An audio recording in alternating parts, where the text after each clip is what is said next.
Happy Friday. Happy Friday. So we're going to be doing a real estate forecast, and we're going to be talking about when it's not a good time to buy, right? Yeah. What we look out for, and when we have our clients come in and we are there to pre-approve them and talk about the process.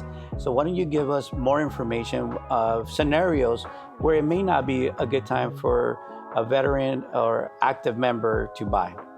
Absolutely. I think that's a very important question because as a military spouse and having a better understanding of when your PRD date is when military members are relocating to a different location. I think it's very important to know what your timing is in your career. Some people get stationed in San Diego for 3 years, 5 years, or even 1 year, depending on whether or not they're on sea duty or shore duty, right? So I think in conjunction to having to understand what someone's financial diagnosis is, I think it's also very important to finding out what is their 3 to 5 year plan, because a lot of the common mistakes that I see when we are helping people understand what the first steps are in qualifying and how to get into the market is, well, what happens after you purchase your property? Is the rental value of your home going to match what your current monthly mortgage is? So I think that's very important because it wouldn't make sense to a first-time home buyer to get into the market if they're going to have a negative cash flow. It'll make sense if they have a positive cash flow and they're able to collect on that and purchase another property in a different area. Yeah, I agree. If the property can give them enough to be able to maintain the property and they move to a different area, then the property will be able to sustain itself. And also, if you have to put it back in the market to list it, how much time do you need before you start seeing some equity to be able to list it so that you can pay the commissions and at least clear, right, break even?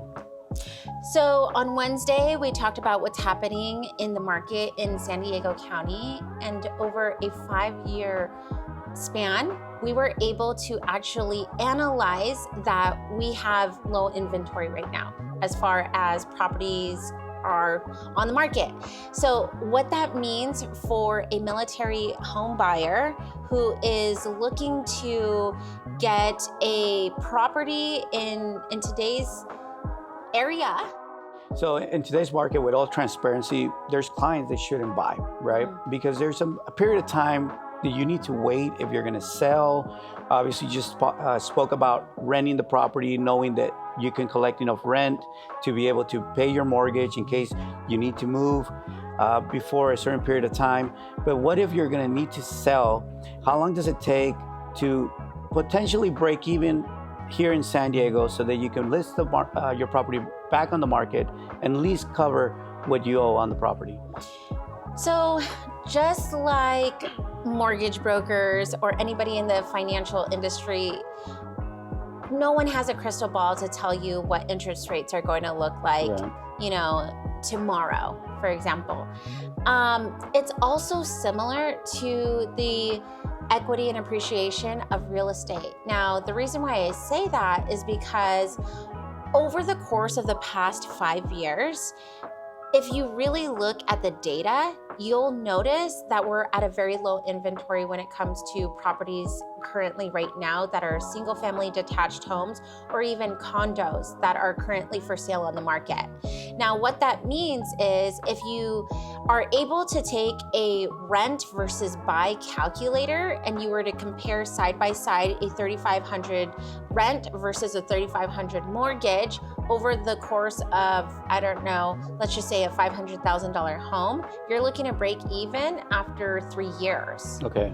So taking a look at that from that perspective and comparing it to what the market is actually going to look like in 3 years to see whether or not it would be a very good decision for somebody to rent out their market, it's very difficult to see what that would look like.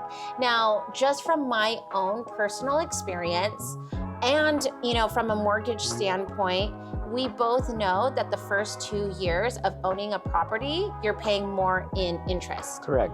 Right? Yes. So it doesn't make sense to a first-time home military buyer to sell within the first 2 years. I think what's important to focus on is understanding that if you're going to purchase a property, you should hold on to it for at least 3 to 5 years to actually see the sweat equity that you put into it.